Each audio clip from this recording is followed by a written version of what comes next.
What happens when the rules of survival start to crumble and hope becomes dangerous? Silo Season 2, Episode 2, is a thrilling unraveling of secrets, rebellion, and rising tensions that left me with my heart pounding and my head full of questions. Bernard, who's usually all about control, is in pure panic mode as he watches Juliette make her bold move into the adjacent silo. This act of defiance goes against everything the Book of Order dictates, and it's enough to send the entire silo into a chaotic spiral. The alarms blaring felt like they were right in my living room, and you could almost see Bernard's calm demeanor crack as he tried to find a way to keep everything from falling apart.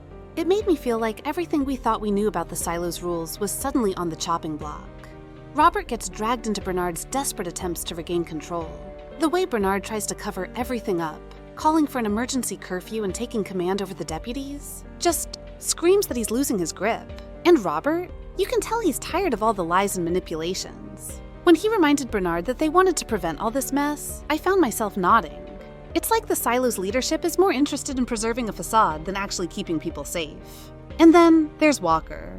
Oh man, watching her get dragged away by Hank, in handcuffs no less, really hit me. Martha Walker is the voice of reason, and seeing her treated like a criminal for trying to keep people from completely losing it was just tough.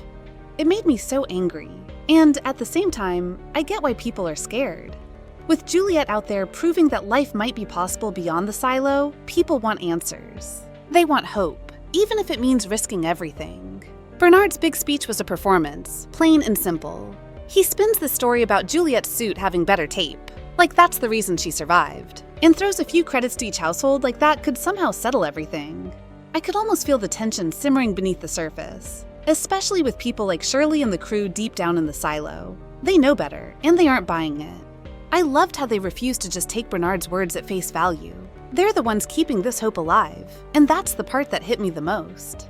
Hope is contagious, and you can see it spreading, even through the cracks in the silo's iron-fisted control. The new graffiti, JL, Juliette Lives, was just the cherry on top.